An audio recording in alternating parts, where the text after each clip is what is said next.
manga in Shonen Jump that didn't make it big. I'm David. I'm Jordan. Next week, we'll be covering Sidcraft if you'd like to read along with us. Be sure to join the discussion in our Discord and submit your 6-word summary. Find a link to Discord in our episode description and on our website, shonenflop.com. But this week, we are talking about the Comiq, and we are joined by our guest, Sabrina. Sabrina, thank you so much for joining us today. Do you mind telling the audience a little bit about yourself? Hello, everyone. I am Sabrina. I started lettering manga in January 2005. I was hired to work on Nana, the massive Shoujo Josei hit, and it's been nonstop since then.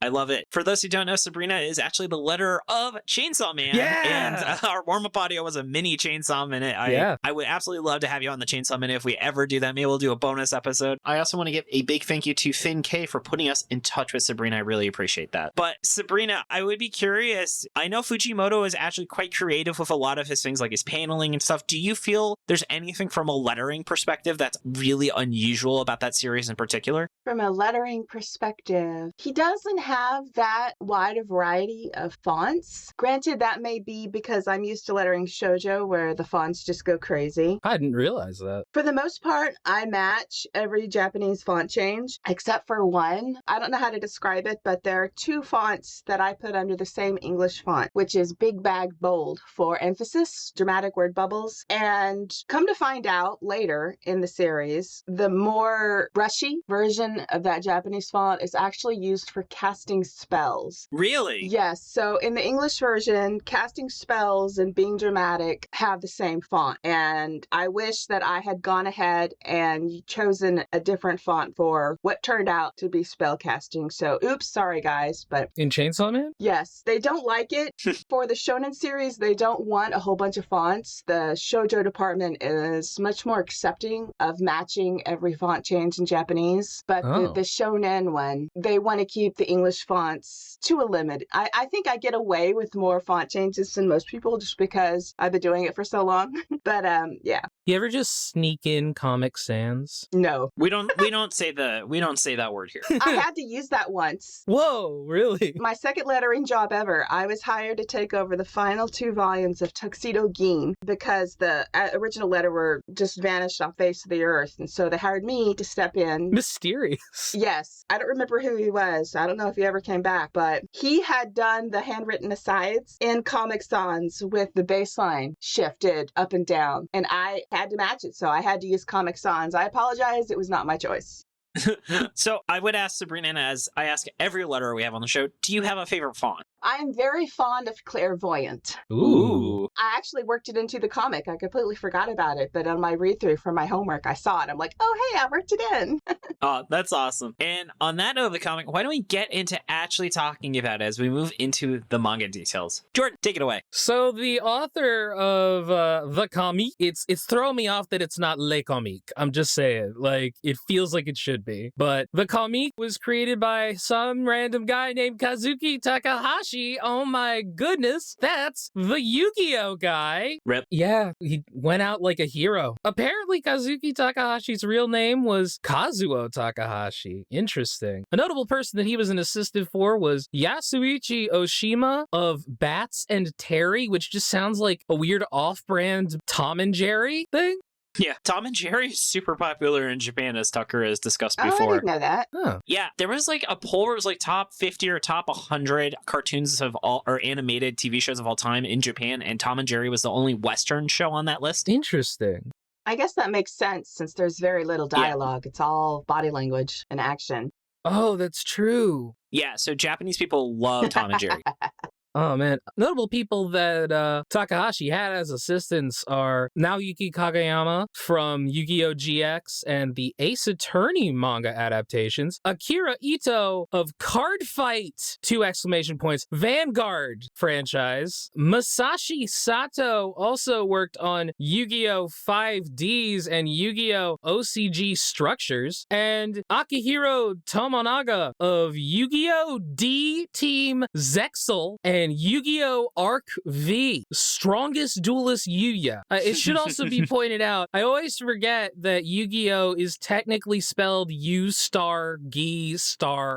I don't see an exclamation point here, which is what It must be the British spelling. Yeah, it must be the British spell. But other series that Takahashi did are Go Q Choji Ikimon, 1986, 2 volumes, Weekly Shonen magazine, under his original name Kazuo. It was a short-lived manga adaptation of an anime that combined baseball, science fiction, and martial arts. Apparently, Takahashi was in such extreme poverty at this point that he lived in an old wooden apartment with no electricity and maxed out credit cards. I'm literally picturing him in like that shack Denji lived in I like was thinking that scene from The Simpsons where it's like, what, Lenny? It's like, don't tell anyone how I live. don't tell me how I live. Yeah. But yeah, actually, wasn't Fujimoto like, didn't he like eat his like dead fish because he was so poor? I don't know that. I just know that he can fly. That's true. Levitate. Levitate, I'm sorry. But also, Takahashi also worked on Tenen Shoku Danji Bure, all caps. Berets, all caps, not anything else. 1991 and 1992, 2 volumes, Weekly Shonen Jump, as Kazumasa Takahashi. So he tried out a couple names before he landed on Kazuki.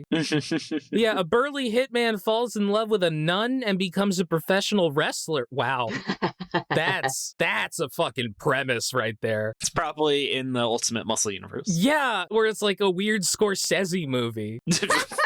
It failed without much fanfare and is long out of print with no digital version, so I guess it's like lost media now. Damn. Also worked on U*G*O. I mean, it's fucking... Ever heard of that one, Sabrina? I have, but confession, I have never watched it. And whoa, that's okay. I've only read like the first volume that Viz reprinted in their English Jump digital compilation many years ago. Oh, man. See, I actually got the first English Shonen Jump that was released that had, like, that special Blue Eyes White Dragon in it. Oh, shit. Yeah, I had 3 Blue Eyes. I was on some Kaiba shit. I didn't care that it was technically a really shitty card. And then my entire deck went through the washing machine, and I was like, well, I guess I'm done. Yeah. I have some rare cards that came in the old physical Jump issues, but I think I was using them for bookmarks. That would be amazing if in like the Yu-Gi-Oh! TV show, they just find like Slifer the Sky Dragon in a book. Like it's just like... Oh, that's where I put that. Oh, fuck, yeah. Yeah, anyway. I totally did it. But yeah, would you believe that that was not a flop? Crazy. Yeah. Also worked on Yu-Gi-Oh! Transcend Game in 2016. Only 2 chapters, which was a prequel story to the Dark Side of Dimensions film, which he was apparently more involved with than most other Yu-Gi-Oh! Projects, and even drew key frames in one sequence. I actually watched a little bit of that movie. Man, that shit's crazy. I need to watch it. I heard it's canon with the manga and not the anime, so it's like really weird. Yeah, Teia's hair looks weird.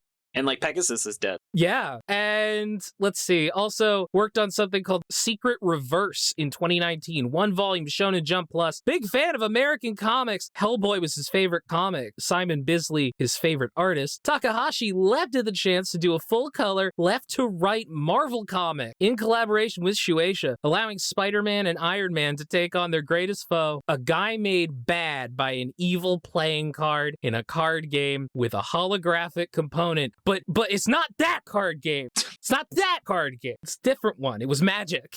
Okay. That sounds really cool. They were just playing the Digimon card game. Yeah. Anyway, the Comiq ran from October 15th, 2018 to November 26th, 2018. It replaced Gintama. Whoa. Yeah. Minor series. Yeah. Massive fucking hit, of course. The series that replaced it, though, was Hellward and Higuma. We've covered that. That's episode 30 of this show. Oh, dear. Yeah. Oh, that was 3 volumes and it was out. But the Comiq ran for 7 chapters, only 1 volume. Let's get into the plot.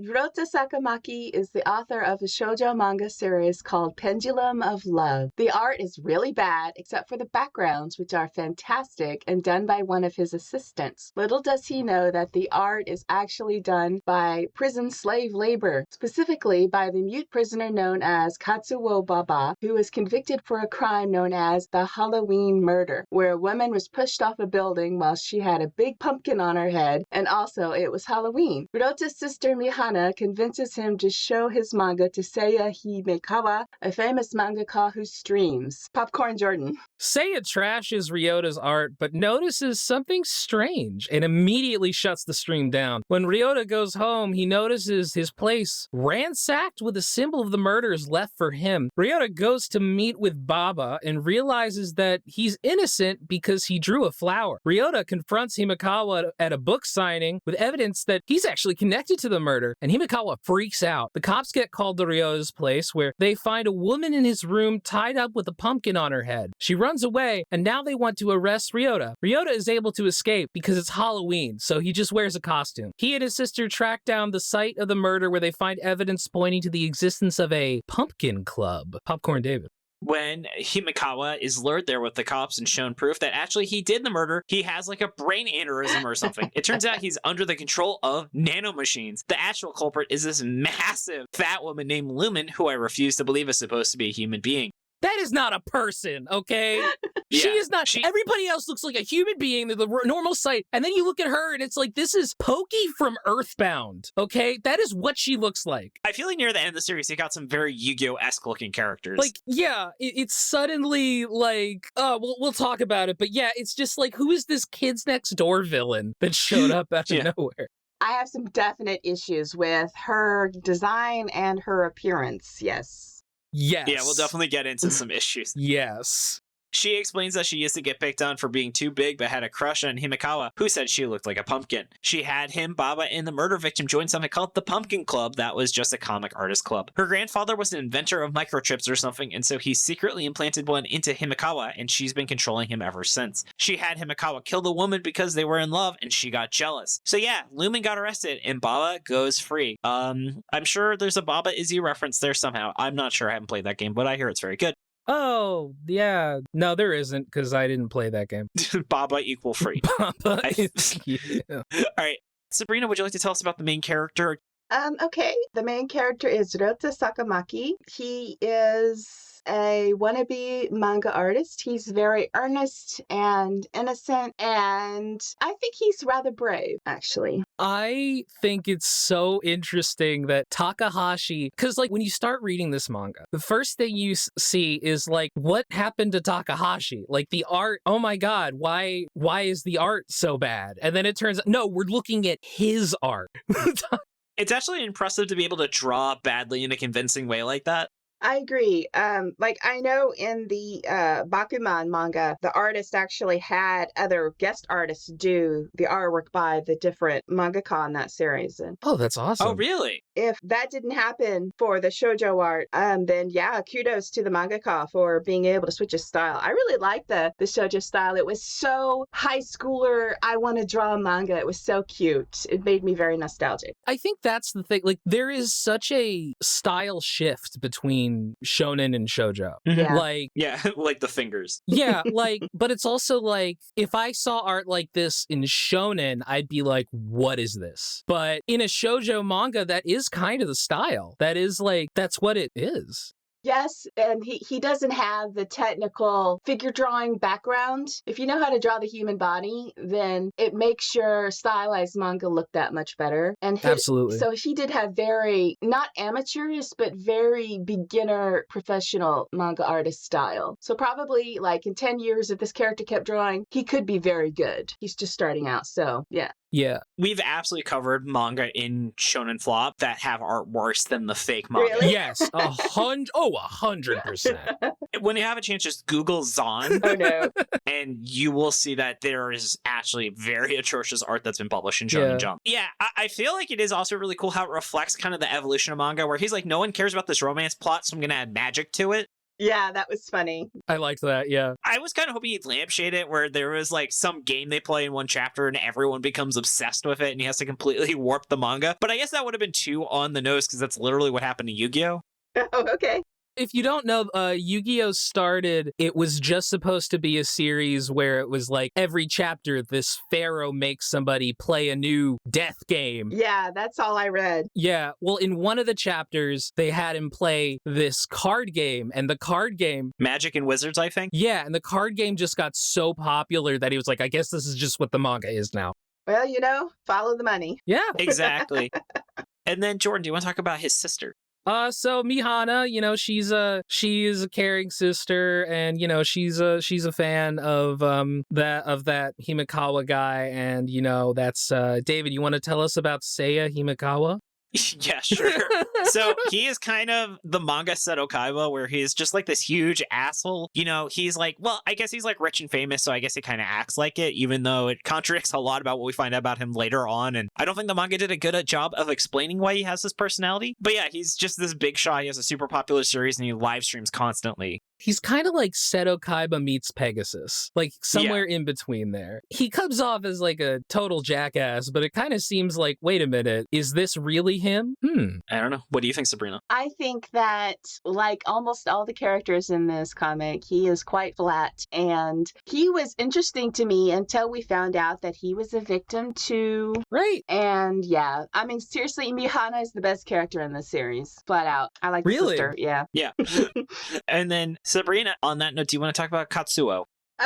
Katsuo Baba is the guy who was framed, you find out, was framed for murder. Apparently, he's never been able to talk. He is a very childlike, innocent design. He's great at He's great at murder. I'm sorry. He's great at murder. He's great at art. He does not have much of a backbone as he gets ordered around and he just does what he's told. Yeah. But he does take a stand to try to prove his innocence through his job, which could get him fired. So, I kind of respect that. He risked his livelihood. Yeah. And he's really good at drawing backgrounds, which I find impressive because I hate drawing backgrounds because they're boring and they're detailed and I would rather draw people and animals. So yeah. Yo, me too. Totally. I can't draw at all. Oh god. But yeah, I did think it was really cool. He had all these clues in the art. Yeah. And then actually, Sabrina, I know you had some really strong thoughts on Lumen. So do you want to kick off the conversation on her instead of us round robin? Because I realized you really had something to say about her. Why don't we talk about Lumen and move into the why it failed section? Oh, that's a great idea. I love a segue. All right, let's do that. Sabrina, let's kick off that negative section with talking about Lumen. Okay, in my opinion, the series really jumped the shark at the inclusion of the looming evil presence, Princess Lumen. I mean, really, the forked tongue, the eyes. I didn't even notice she had a forked tongue. The eyes always in shadow. Yeah. And all the other characters have relatively realistic designs, and then you have this massive monster. And it completely broke the series for me because there were no supernatural aspects in this comic until she entered the scene. And none. Suddenly, Seiya Sensei was not a twisted murderer, but a victim being forced to murder. And only he didn't, I forgot, since she killed herself, the girl. But I found it very disappointing and flat about Lumen. And while I can respect that being mocked by the guy she loved, so she was determined to make him her own, and she had him hit by a car, and they put that microchip in his neck, and okay, she's very driven, if a bit twisted, and then it was so flat and uninspired, and I think it could have been handled much better. That was my issue, is everything was exactly as it seemed because he only had 7 chapters. In the first chapter, I was like, clearly they don't have time for a fake out on Seiya. Seiya has to be involved in the murder plot, and he's probably a bad person. And I guess there was like the smallest of twists, but it went exactly as I guess because in 7 chapters, you just have to shotgun everyone's motivations like that. Yeah, except at the end, he was like, no, but I want to have some kind of twist. I want to do something here. So here, let me just draw this monster. there. You know, it is like you talk about how it's like, oh, we show her getting bullied, and like the manga's thesis seems to be she deserved it and should have been bullied more. Like, is that what I'm getting from this? Like, yeah, because typically when you have somebody getting bullied, you're doing so to establish some kind of sympathy for the character. And I don't think we're supposed to have any sympathy for her, even remotely. She's ugly on the outside and ugly in the inside. And honestly, in good writing, you shouldn't have both. I definitely agree with that. She is a rejected Yu-Gi-Oh card. What is this character design? Like, it really is like everybody else. Human being, human being, human being. And then monster from another dimension. She literally can roll. Yeah. Yeah, like, what the fuck? And it's not acknowledged. They're just like, oh, she's big and she's fat. And it's like, no, this goes beyond that. Yeah. This is like, you did not draw a human being, Takashi. Yeah, it's interesting. I actually think she's one of the better drawn, because I have to be honest, I don't think this art style worked for me. And Max DB talks about he did it all digitally on a tablet as like a challenge. But it's like, I don't know, I just felt like the art style just didn't work for me. What did you guys think of the art? I mean, if she was a Yu-Gi-Oh monster card, good job on drawing her. Oh, yeah. Like, because, yeah, no, you're right. Like, she is drawn well. It's just like, what the fuck is she doing here? For me, the art was very clean. I love a good, clean, strong line because I went to animation school. Oh, that's really cool. I appreciate very talented artists who can bang out a perfect line. And as for Lumen, the only thing I liked about her design is the lace on her clothing was really well done. Lace is hard to draw, or the ruffles. The ruffles are hard to draw. Yes. And those were spot on. So that's the only thing I liked about her was her clothes were just beautifully. I would never wear them personally, but they're sure fun to look at. I mean, it's like, God, the series just tanks at it. Like, the series is over when she shows up anyway. Yeah, that's why I jumped the shark. Like, it totally did. She contributes nothing. Very impressive Jump the Shark in a 7-chapter series. Yeah. Like, literally, it could have ended immediately before she showed up, and you would have lost nothing. Yeah. Jordan, did you have any issues that you feel we haven't talked about yet? I don't know. The mystery just wasn't very strong for me. Yeah, everything was obvious. Everything was very obvious until until the jump the shark moment, but yeah. Well, that's the thing, is it introduced information you didn't have access to, and it's like, I bet you didn't figure that out. It's like, when, Sabrina, we were just reading another murder mystery manga called 100-Day Escape, where the killer is only introduced at the end of the series. So it's impossible to figure out the mystery with the information the manga gave you. Oh, like this one. Which is, it's like literally 101 bad writing to say you didn't have access to the information, which is why you couldn't solve it. Well, in the author's note of the graphic novel, he explains that this was done for a Jump anniversary. What was it, 25 or 50? So yeah.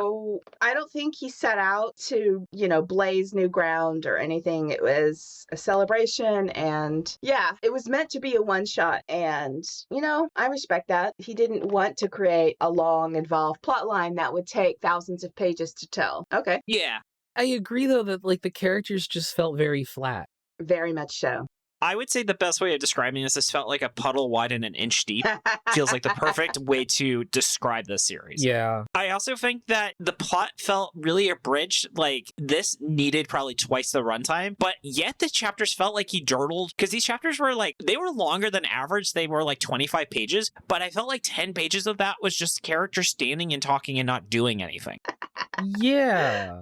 So I'm like, how did you both feel rushed and yet durdled? It's impressive, actually. Yeah, it would be a real shame if Takahashi's work ever got abridged, is all I'm saying. Never. I thought you were going to say it'd be a real shame if we said some nice things about it. So, it'd be a real shame if we said some nice things about it. Shall we get into the positives? Yeah. I don't have a lot of positives to say about this, which makes me feel really bad. But Jordan, how about you? What did you think this did well? As I said, I thought it was interesting to see. It was really cool how Takahashi would do this alternative style, and you're he's just able to turn it on and off. I thought the whole thing between him and Ryota and his editor was really interesting, where Ryota was like, I want to make this series more magical. It's not really popular, and the editor's like, no, don't do that. It would suck if it was more popular. Yeah, the editor was such a weird character. Wasn't he like snitching to the police on him or something? Yeah, David, because I'm going to talk about it later, but I think this is a Red Hood situation. Yeah. Yeah, I want to wait till miscellaneous thoughts because I have no idea where the fuck else to talk about it. Fair enough. But I do think it is cool. There's a little bit of inside baseball that is fun because obviously he is experienced enough where he can talk about the art of making manga in a way a lot of mangaka can't. And it shows that that part was great in that I wanted to see more of the inside baseball on making a successful manga. I love learning about that. And then Sabrina, how about you? Is there anything you enjoyed about the series? In my opinion, while he was rather flat, Ryota was rather brave because he risked his career to help out an innocent man and solve a murder, especially since the perceived villain was a celebrity, a huge celebrity in his chosen field. I mean, that is really ballsy to risk your career like that. And I was impressed that he waited in that line of girls and women to confront Seiya in person, in public. I don't know many men in their early 20s who would wait in line for such a girly thing as shoujo manga and then like you're the killer confrontation in front of everyone. So I was impressed by that. He does jump to conclusions pretty quickly without proper research, but again the series limits. So just because the timing of the fireworks in that one live stream was off, obviously that meant Seiya was there at the scene of the crime. Ooh, that was kind of a leap. I really like the little sister. Like I said, she is my favorite character. She wasn't just an observer. She rescued her brother from the internet cafe and helped him find clues at the park. She was not just there to, provide fan service. She actually progressed the plot. Thank fucking God she was not there to provide fan service. Oh my God. Like, seriously. I did notice there was one page where her boobs were drawn like really low on her torso and it just really threw me off. I don't know if you guys know what page I'm talking about. I missed that one. Yeah, it's like I would say 4 or 5 inches lower than I think they are supposed to be. And I was like, and I like double checked, or like not double checked, but I was like, I'm pretty sure this is way lower than breasts are on a person. Maybe she didn't wear her bra that day. Oh, I guess. All right, I don't have a good segue into the talking about teenagers' breasts, so let's just get into where it could have gone. Okay. Sorry, I'm a woman. It's something we deal with. It's totally understand. I kind of keep toying around with this, but I wonder if it would have been interesting if Katsuo had died so they couldn't, because one of the things while reading this is like, well, he's mute, but he clearly can write. So why doesn't he just like write what happened on like a letter and give it to him? And so I think him like dying in prison, because clearly there was like, they were trying to set up how he had like one page where he tries to show how rough the prison is. So it's like, what if Katsuo died? Or I guess they could have put him in solitary confinement if they didn't want to kill him off. But it's so weird that they don't really explain why he can't just fully explain what's going on and why he has to do all these clues. What if, like, this whole thing is set off by Baba dying? Where it's just like, wait a minute, this great background artist I had died? Why? Who the fuck was he? And then it's like, wait, he was in jail? Why? What? Yeah, that would have made a better story, I think. Yeah. Yeah, and be like, who cares about some dead prisoner? It would have gone off the rails from there. Like, this series is on the rails until suddenly, oh no, there's a shark on the train tracks. Oh no, jump, I just feel like you have to come up with a better reason for Himekawa to not be the killer, or just have him be the killer. Yeah, it was such a unnecessary twist. And again, they didn't really have time to fuck around with it. Like, instead of it being a murder mystery, have it be a story of Ryota trying to bring down this guy who is huge in his field. Like you said, Sabrina. Like, there's an inherent conflict there already. I was really looking forward to learning that story. And then, of course, it jumped the shark when, It would be like a new mangaka who's like in the process of writing a flop that would be on our show suddenly decides to go after Oda. Like, like that would be insane. That's kind of the plot of Dragon Chameleon. Yeah, I need to read that. New chapters came out. That I don't know if you're familiar with that, Sabrina. Yes, actually, I took over lettering that with Volume 4. What? Whoa! So yeah, actually, that might be my rec because that is one of my favorite by Shonen Flop alumni. I also am really disappointed that they didn't really gamify the background thing. Like sometimes you see the background, but they're never like, "Hey, here's the background. We'll reveal next chapter what the secret is." But can you figure it out? Meanwhile, because then you have like a week between chapters, talk to your friends, speculate online, and try and figure it out. I mean, I think the clues would have had to be much better done. But like, if he did the whole thing ahead of time and he wasn't like in a rush to make this, that would have been a super cool thing. Like, we read Cypher Academy that tried doing it. It did a terrible job. But again, that's something that really would have been fun. And Sabrina, for context, that's like a puzzle manga, which made a translator quit. Yeah. As I'm sure is not a surprise, because how do you translate puzzles? Yeah, Japanese word puzzles. Oh, yeah. Yeah, Japanese wordplay puzzles. And the translator quit, and the follow-up was like, I will translate this, but I will not translate the puzzles. I will explain what the puzzles mean, as was the compromise he made with Shonen Jump. Yeah, that's what I would have done. Which is fair. Yeah. Yeah, they just didn't have that gamified element, which I think would have been something really unique in the series. I just kind of feel like the whole mystery was phoned in. I don't know if it's a situation where he didn't put that much effort into it, or a situation where this is just not his wheelhouse, you know? Like, maybe this is, because like, maybe he just wasn't a mystery writer, you know? Like, maybe. But I feel like Katsuo being in prison was totally wasted, except for like one or two things. Like, he existed to be, in Phoenix Wright, when you go visit somebody in prison and you get clues from them, that's what he did. He definitely was playing Phoenix Wright while he was writing this. Yes. Something I think would have been really cool is what the main character was like the alpha guy, and then the other guy was kind of like the more timid person. It was like a flip on the Yugi Kaiba dynamic. You mean like essentially switch the personalities of Ryota and Katsuo. Isn't that just the plot to Dragon and Chameleon? Yeah, pretty much. Yeah, exactly. But Dragon Chameleon didn't exist when this came out. Leave me alone, Jordan. If there's a reason, it's a good series. I like it. I'm really glad I got to take it over. Yeah. Also, maybe explain, as we talked about, there's not really, they kind of dipped their toe into why Seiya is an asshole due to the murder. I feel like he wanted to be like, he got close to someone and ended badly. Now he's a huge piece of shit, so he'll never make that mistake again. But that's just me kind of trying to make the series better, I think, than it actually was, rather than the series kind of, because that was what I think he wanted to be the explanation for that, because he's a really nice sweetheart, and then when she dies he turns into an asshole, but they don't really say that's what happened. I just assumed it was like he was being controlled the whole time. I mean, also, can I just say, like, there's like this whole thing where his name isn't really Seiya Himekawa, that his name is a combination of like 4 different people, like Seiya Himekawa or something. Mm-hmm. And then they were like, Seiya Himekawa died, actually. Yeah, that was a stretch. All of a sudden, it just becomes so complicated to like explain this sudden twist ending, which I feel like it's more Takahashi like wanted to do it and then was like, wait, oh no, I don't know how to set this up. Oh shit, I don't have enough time. That's what it feels like. Like, his real name was Yoshio Sato. I wrote that one down. There we go. Yeah, that sounds right. Oh. I don't know if you guys noticed, but the ending of the entire series was spoiled at the very end of the first chapter. It just totally tells you that they solved it and the end. I mean... What? Maybe I forgot about that. We take like a week between reading the first chapter and the rest of the series because we do a mini episode beforehand, so I might have forgotten that detail. Wait, what happens at the end of the first chapter? Hold on. It's like a narration box in the last page. Hold on. You're like, don't worry, there's no stakes to this series. Yeah. I love it. Like, this is how, God, I feel like there have been a couple where like we read it where it's like, this is how I became a great... This is how I met your mother. This is how I became a good basketball man.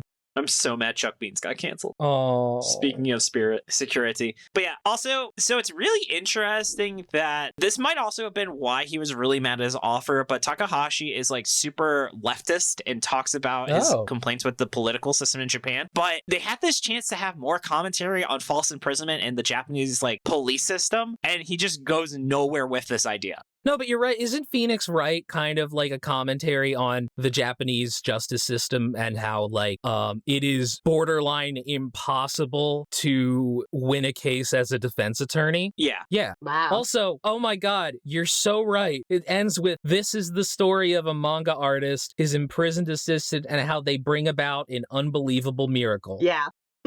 Yeah. Why do you say that? Why ruin your plot?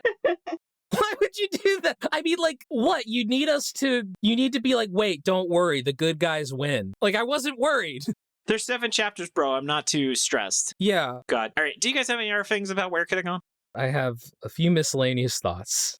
Okay, well, let's get into miscellaneous. Sabrina, though, I know Jordan has some thoughts, but I want to make sure you have some time. Is there any really cool trivia about this series and your experience working on it you'd like to talk about? Yes. I cannot find my original Photoshop pages and InDesign files. As I told you on Discord, I have lost that particular thumb drive. But in rereading, I did remember. I really hated the live stream panels because those came with the chats and the video flattened. The artwork was flattened. Oh. So I had to letter and retouch them completely, redrawing the background and filling in tone and lines. I think I managed to keep some of the horizontal or squiggly lines that were in the original just to save myself retouch, but I really hated those panels and like the YouTube information, ViewTube information, like right, yeah, ViewTube. length and views and the date. I had to retouch all of that, so I couldn't stand those. And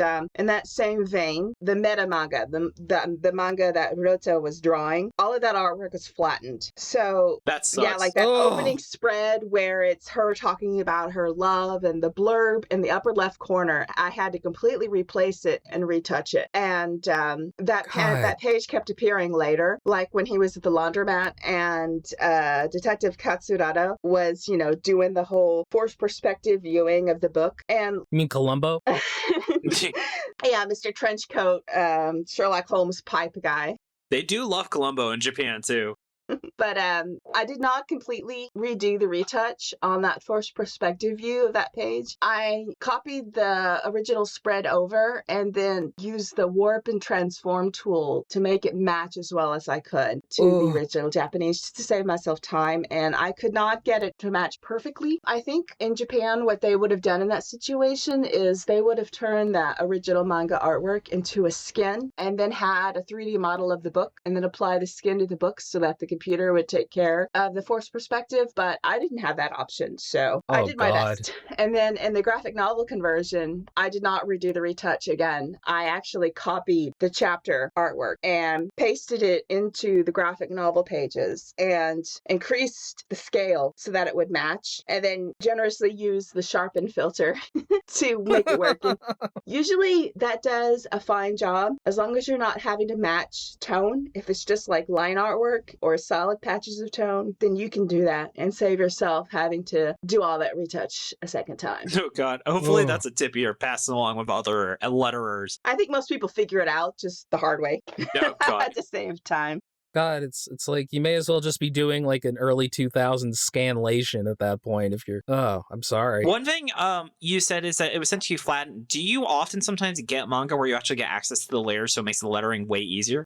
That changed. When I first started lettering in 2005, everything came flattened because it was all drawn by hand on paper. Mm-hmm. And they would make the digital, each page comes as its own Photoshop file or its own TIFF format, and the type would be right on there. And the pages would be made from the microfiche originals. Whoa. Yeah. So microfiche. I'd have to like erase tiny little fuzzies and hairs that would be on the artwork that were scanned in when they scanned the microfiche to make the digital version. So everything came flattened with logos and floating captions. Everything was baked into the artwork until about 2011, 2012. We started getting layered files. And I personally have never had a series where the sound effects were on there a separate layer. The sound effects have always been a part of the artwork for me. But just being able to open Photoshop and click the visibility layer on the dialogue and turn it off, it saves so much time. Not so much in like Chainsaw Man or this series where there's not that many floating captions where the type is printed directly over the artwork instead of in a word bubble. But in like the Shoujo series in particular, they have tons of floating captions as the characters think, and being able to just hit that button, it's a massive time saver. And the logos as well. Even you can just hit the button and turn off the logo, and the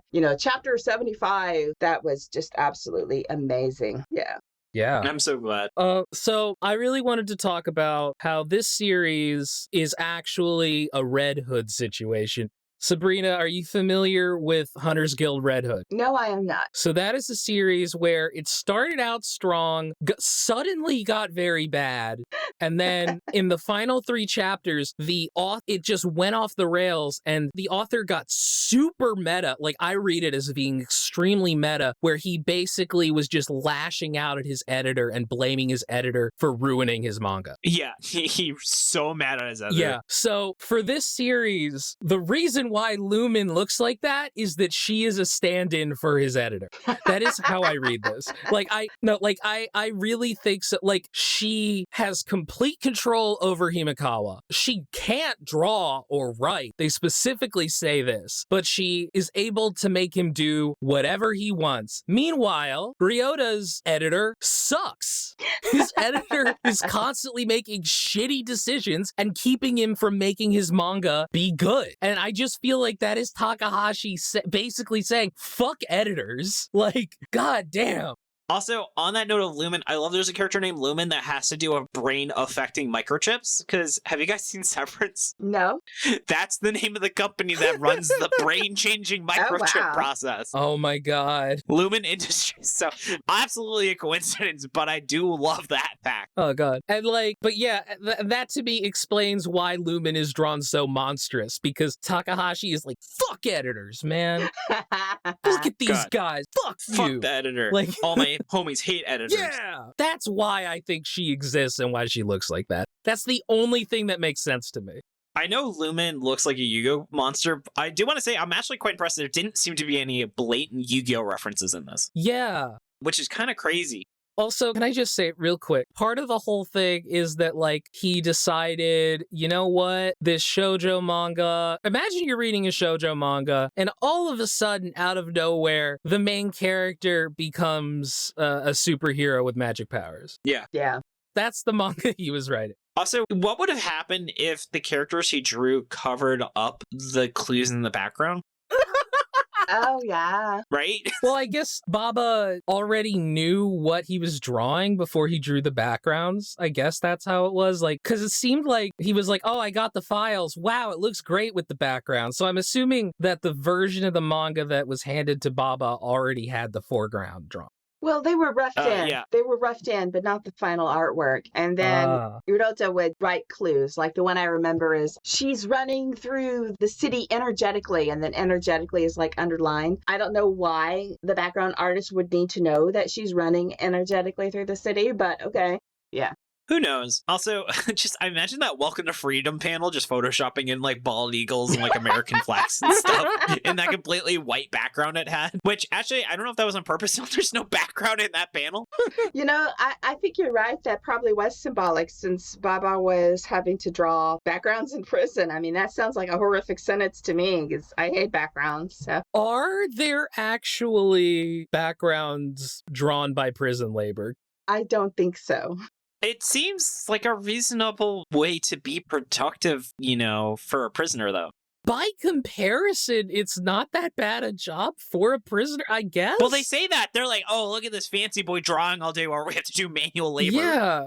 A fair complaint. Yeah, I guess. Yeah, I don't know if a prison would be able to match a prisoner's skill set that well with a job. It seems to be pretty random. You're doing laundry, you're doing electronics, you're cooking. I don't know if skills actually translate into jobs in prison, but maybe it's a Japan thing. I've never heard of it outside of this manga. Well, I saw this documentary, The Shawshank Redemption, where a prisoner had an accounting background. Which I always love that Stephen King wrote that. Yeah, that's a good one. And then speaking of good ones, I want to talk about Max B and their wonderful research, where they, as we talked about, it was for the 50th anniversary celebration. There was a ton of things in Exhibition Spotlight, 50 significant works from Weekly Shonen Jump, reprint editions, a CD, t-shirts from Uniqlo, a music festival, a manga contest, and special covers. Q in Japanese titles most often represents question, and so it turns out a lot of mystery or science fiction works, such as Ultraman sequel Ultra Q, or possible originator of the concept of Obake no Q Taro by Doraemon creator, and so the Comiq. I'm so mad about that. Are you kidding me? So it's like the Comiq question? Oh my god. Who knows? The series' English release was trapped in its original issues of Weekly Shonen Jump before Viz ended their magazine model until June 2022, so it took 4 years to get out of print jail. So I'm glad though it did, so we could cover it with you, Sabrina. Well, I started lettering this in late 21 and finished it in 22, so Viz took its time bringing it to English. Yeah, let's see. As we talked about before, Comiq was drawn with an iPad as a personal challenge. And in the afterward, Takahashi implies the only panels without borders are the final chapter titled Page Diorama and Welcome to Freedom line in the same chapter. There are a couple of others within the series, but they either create the effect of a panel with line placement or screen tone. Or Sakamaki's manga within manga, Pendulum of Love. The later lack of borders represents the freedom Baba finally achieves. So I guess that lack of backgrounds is on purpose. You think that was a reference to pendulum summoning? I was about to say, yeah. I'm excited. There's a new Yu-Gi-Oh format coming out. Which, oh, no. No, it's really cool. It's a point system instead of a ban list, so you can have 100 points worth of like value cards. Okay, that's interesting. So it's that actually seems pretty neat. Is there a new form of summoning yet? They ban everything after Exceed summons. Oh, so no more Link summoning? No more Link summons, no pendulums are all banned in that format. Oh, I meant in normal format, just like... No, I think Link is the most recent. Are they going to introduce another thing to make the game 10 times more complicated again? We'll see. We'll see. The righteous desire for justice and freedom is something of a theme of Takahashi's works and clearly goes beyond the page when you consider events like his controversial use of the Yu-Gi-Oh themed art when using social media to encourage fans to vote against Japan's dominant right-wing party. Oh, dang. Calling them dictators selling out the country. Hell yeah. Basically, he was the realist. And that's why I'm surprised he didn't go more into that in the series. Yeah. And then as we know, Takahashi tragically died by drowning in July of 2022 as a result of his assisting in the rescue of 3 people caught in a rip current. He's deeply missed and leaves behind one of the most awe-inspiring legacies in all of comics, television, and card games. So I guess he and the Queen died in the same year, which is kind of crazy. It's been 3 years. Takahashi, absolute hero to the end, total legend, R.I.P. to you. God damn. Yep. And then finally from Tucker, there's some Japanese wordplay. It's both a riff on Shueisha, the company that publishes Shonen Jump, along with many other manga magazines, and Shujin, meaning prisoner, could be a play on Shueki, meaning prison labor. Interesting. Whoa. Yep. All right. Do you guys have anything else? I found that the very childish artwork and designs were curious juxtaposition with the whole murder mystery angle and like seeing the visuals of the poor girl on her back with the pumpkin head and the blood. And overall, the manga was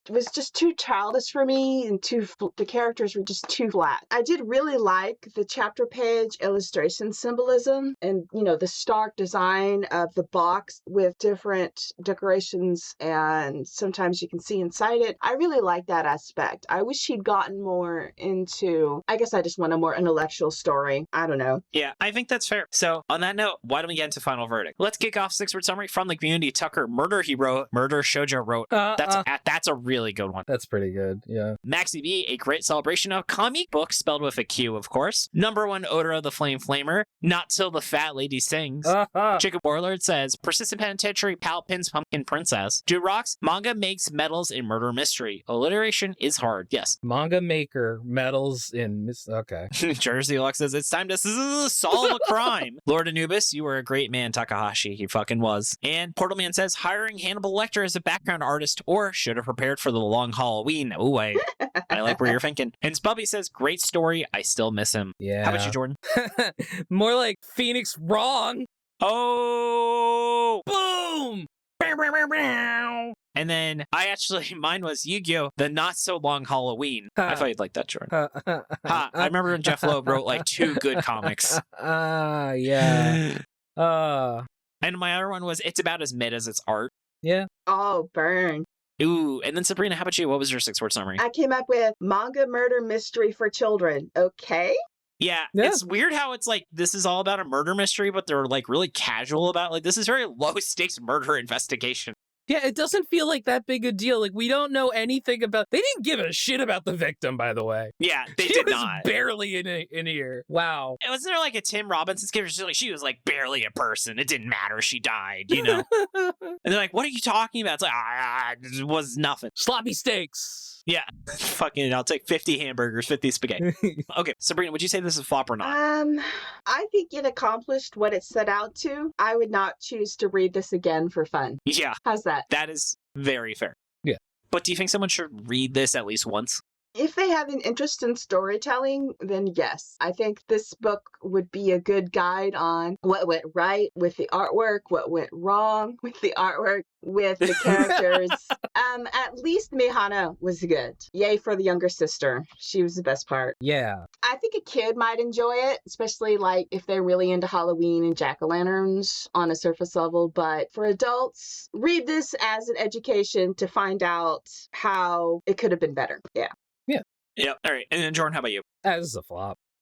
I think this is a flop. I kept going back and forth.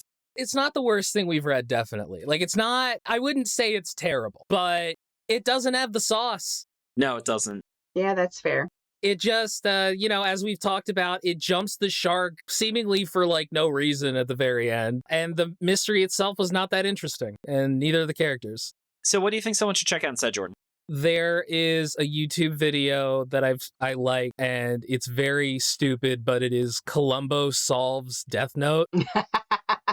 Where Columbo just approaches Light Yagami and just solves Death Note, and that's okay. It's so stupid, but like I love that video. So yeah. Yeah, I love Columbo. I would also say I think this is a flop. I would say if you want like silly murder investigation, there's always only murders in the building, or Bad Monkey, which is like another murder mystery kind of comedy show. So I really enjoyed that one. But yeah, and then Jordan, I would feel pretty good. This is not the worst manga we've ever read. No, not at all. All right, then let's get into a wrap up. Sabrina, thank you so much for joining us. It is always an absolute treat to have someone who worked on the series on the show. Where can they find more of you? And is there any manga that you're working on right now you really want to make sure people should check out? I do have I have a Facebook, I have a Twitter, I have a Blue Sky, I have an Ancient Live Journal and a Dream With, and I barely use any of them. Whoa.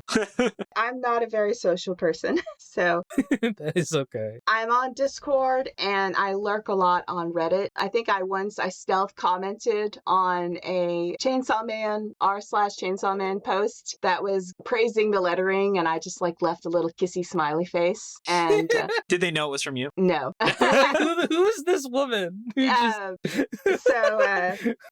people are welcome to visit those places. I'm on my real name on all of them except the Ancient Live Journal and Dreamwit, so I'm not that hard to find. Yeah, as for what I'm lettering now, my newest series would be the Viking series, Otter of the Flame. Oh, that's by the creator of Hunter's Guild Red Hood. And isn't it getting canceled? I heard it's not doing so hot, sales-wise. It's not doing that well. It got a center color a couple chapters ago, but that was to announce the publication of Volume 1. It's not ranking very high in the magazine. I would guess that it's going to be canceled pretty soon, but it might make it to 3 volumes. I don't know. We'll see. It's so funny. You actually, since you're I think are 3 chapters ahead, right? You probably actually would know if it's about the end and you just can't say anything. Actually, no. Letterers for Viz Simulpubs are only 1 chapter ahead, so...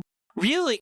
I guess it makes sense the translator needs more time than the letterer, because I believe Stephen Paul on One Piece is 3 chapters ahead. That would make sense. And Oda Sensei is such a veteran. But usually the PDF for the next chapter is available to the translator probably maybe 2 weeks ahead of time. And then I usually letter it the weekend before it goes live. That makes, yeah, because I guess you have to wait for the translator before you can letter it. Very cool. Well, Sabrina, we would absolutely love to have you on that series if it does get canceled. Okay.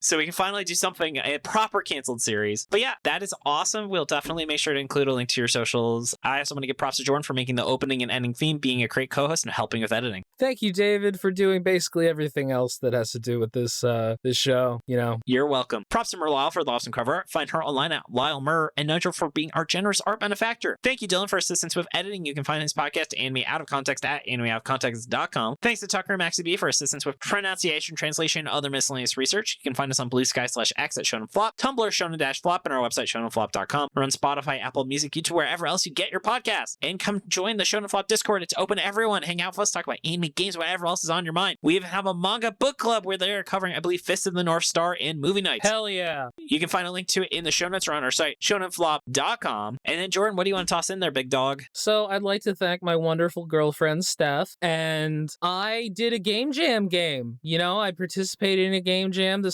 The game is called Biscuit Bandits. Maybe we'll have a link here. And also, I just want to say that I was late to this recording by about a minute, and that's because I walked in my recording area, which is my closet, and both my cats were sitting on my chair. Aww. Oh, well, that is adorable. Yes. I also want to give a shout out to my wonderful wife. We actually just went to Jacksonville and went to Video Game Live, which was really cute. Whoa. Which was super fun, even though, so we got to see HB Bomber's favorite musician, Tommy, what's his name? Tommy Tallarico. Yeah, and I went to Video Games Live 20 years ago, and he recycled a lot of his material, which is actually kind of impressive. He's that committed to not making new things for that show. And also, my adorable Puppuccino, who I am petting right now. She had a great time at puppy camp, and they sent us a recording of them laying the dogs out, and Ravioli was the only dog to turn around to make sure that he was coming with them to come have fun with them. Aww. I know, isn't that really precious of her? And then, let's get into sign off. Thank you so much for joining us. Tune in next Monday as we give our first thoughts on Sidcraft. This has been David. This has been Jordan. This has been Sabrina. And you've been listening to Shonen Flop. Keep on flopping, floppers. Yeah! Ah. And that's the ball game.